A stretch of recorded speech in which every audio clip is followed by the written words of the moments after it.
Jadi Islam datang sangat moderat, memotong jarak zaman 14 abad. Dulu perempuan tidak boleh membaca kitab suci, tidak boleh belajar membaca, jangankan baca kitab suci.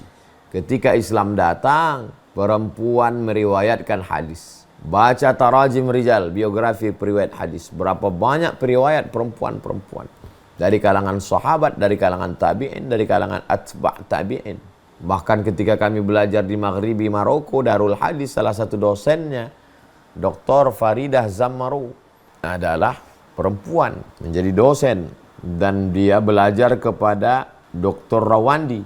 Dr. Rawandi juga berguru kepada seorang perempuan, namanya Aisyah binti Syati. Abdurrahman, Aisyah Abdurrahman binti Syati. Seorang perempuan yang luar biasa, menafsir Al-Quran. Jadi, orang yang mengatakan Islam mendiskreditkan perempuan, ada sesuatu di balik statementnya itu. Sesuatu kejahilannya, atau pura-pura jahil karena dia dapat pesanan untuk mendiskreditkan Islam. Assalamualaikum warahmatullahi wabarakatuh. Saya berada di asrama Ma'had Az-Zahra, 4 lantai 36 kamar. Ada tak ada kita, asrama ini tetap jadi, anak-anak tetap menghafal Quran di sini, tetap jadi orang, tetap menjadikan amal jariah mengalir. Kita hanya sekedar menumpang tuah, mengambil berkah. Mari kita selesaikan bangunan ini melalui transfer ke BSI nomor rekening 767 7777227 atas nama Pendidikan Hajah Rohana, almarhumah mak saya. Nomor admin jangan lupa kontak ke nomor 0811 6650 026. Berkah selalu. Assalamualaikum warahmatullahi wabarakatuh.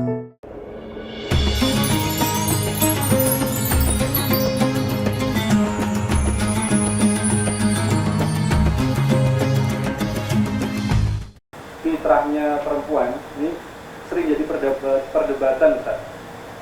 Para orientalis itu sering menganggap bahwa hukum Islam itu menggunakan konsep patriarki, Ustaz, ya, bahwa laki-laki itu selalu di atas gitu. Seolah ada diskriminasi dalam Islam terhadap wanita. Seperti misalnya wanita tidak boleh jadi imam sholat, wanita wajib taat kepada suami, wanita tidak boleh jadi hakim gitu ya. Kemudian wanita lebih baik di rumah dan lain sebagainya. Bagaimana Ustaz memandang ini, Ustaz? Bismillahirrahmanirrahim. Kalau kita melihat sesuatu, jangan lepaskan dari konteks. Bagaimana konteks ketika Islam ini dulu datang? Ketika Islam datang 14 abad yang lalu, perempuan itu diwarisi, menjadi barang benda yang diwariskan. Ibu, anak kandung, saudara kandung tidak dapat warisan. Begitu tradisi zaman dulu. Lalu kemudian seorang laki-laki menikah, lahir anak pertama laki-laki.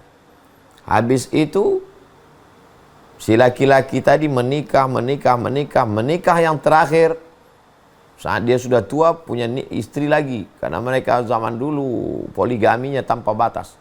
Ketika meninggal, anak yang pertama ini boleh mewarisi istri bapaknya yang terakhir. Maka ketika Islam datang, haram hukumnya menikahi ibu tiri. Ibu tiri, istri bapak kita, itu mahram mu'abbad sampai hari kiamat. Dia adalah ibu kita, tak boleh dinikahi.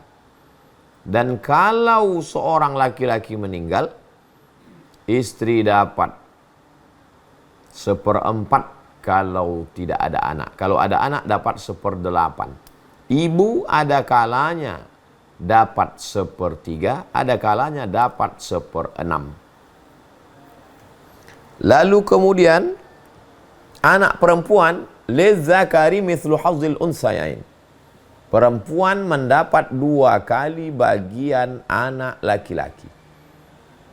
Perempuan laki-laki mendapat 2 kali bagian itu bukan karena laki-laki itu superior, tapi karena laki-laki beban tanggung jawabnya besar. Dia yang menanggung mahar nikah, dia yang menanggung nafkah, dia yang menanggung perbelanjaan. Kalau ada saudaranya yang susah, orang tuanya yang tak makan, dia yang menanggung. Jadi di balik lebihnya bagian laki-laki, sesungguhnya ada tanggung jawab yang besar. Perempuan, dia tidak menanggung apa-apa. Perempuan kalau dia punya harta, dia tidak menanggung apapun. Kalau ada perempuan yang ngasih makan anaknya dari gajinya, itu adalah pertolongan dia untuk suaminya. Nah itu, jadi jangan, zaman Nabi SAW dulu, perempuan itu kalau dia dalam keadaan menstruasi, tidak boleh masuk ke dalam rumah. Dia dibuatkan satu tempat khusus. Dan itu masih ada di suku-suku primitif zaman sekarang. Ketika Islam datang, perempuan yang menstruasi, mohon maaf, boleh serumah dengan suaminya, boleh satu kamar, boleh satu tempat tidur, boleh memasak. Tidak ada satu larangan apapun. Jadi Islam datang sangat moderat, memotong jarak zaman 14 abad. Dulu perempuan tidak boleh membaca kitab suci. Tidak boleh belajar membaca. Jangankan baca kitab suci.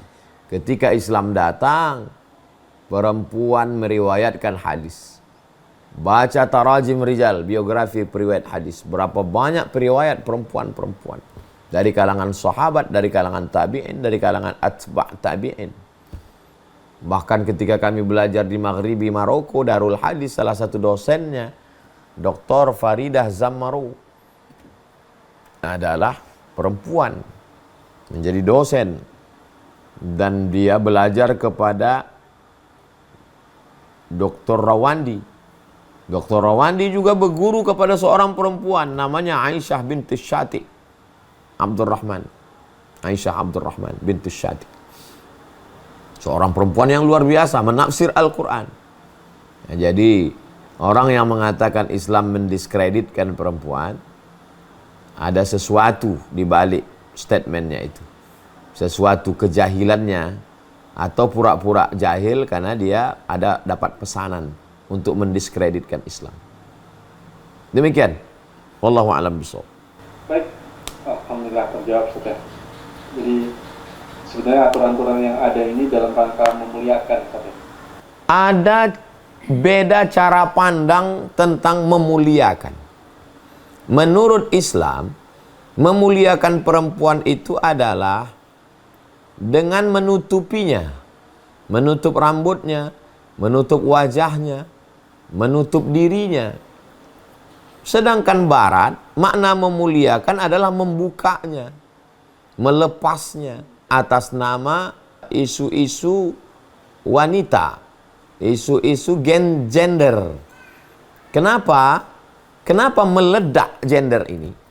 Karena selama 15 abad perempuan mengalami tindakan diskriminatif. Perempuan tidak boleh membaca, perempuan teraniaya, perempuan tidak punya kuasa. Beda dengan Islam. Sehingga ketika terjadi Renaissance, masa pencerahan abad ke-15, maka mereka punya dobrakan yang luar biasa. Dia seperti teori pantulan. Teori pantulan itu begini, ini batu kita kasih tali. Kalau dia begini, dia mantulnya nggak terlalu jauh. Dia cuma begini. Tapi kalau dia begini, maka pantulannya juga akan begini. Pantulannya akan jauh. Ketika perempuan di Eropa itu ditekan dengan tekanan yang luar biasa. Tidak boleh membaca, tidak boleh baca kitab suci, tidak boleh berada di rumah saat menstruasi, diperjualbelikan sebagai budak. Sangat tertekan. Maka perlawanannya juga sangat jauh. Maka sampai-sampai yang sangat ekstrim gender ini tidak mau menikah sama laki-laki.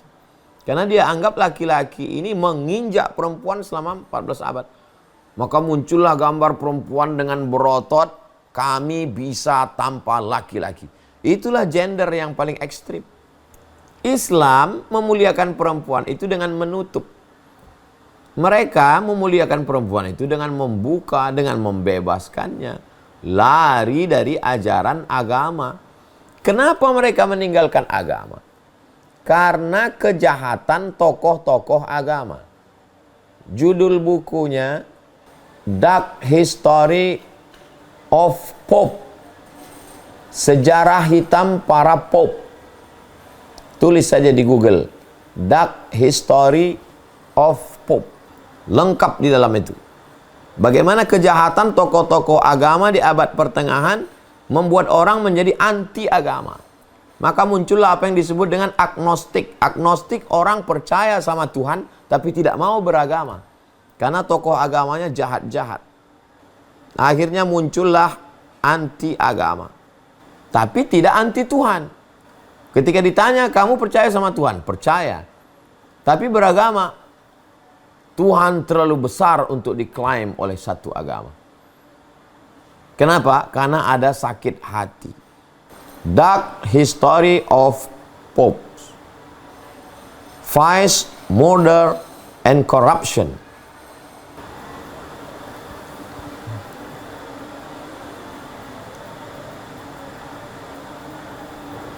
Itu tidak terjadi dalam Islam. Dalam Islam ada amar ma'ruf nahi mungkar. Siapa saja dihukum. Tidak ada manusia suci, tidak ada holy man dalam Islam. Orang mendengar ucapan saya ketika ucapan saya sesuai dengan Quran dan Sunnah. Kalau saya melanggar, maka umat yang langsung mengkritik, kamu salah hai Abdul Somad, karena kamu tidak sesuai dengan Quran dan Sunnah Rasulullah SAW. Demikian Bang Alvin. Wallahu a'lam.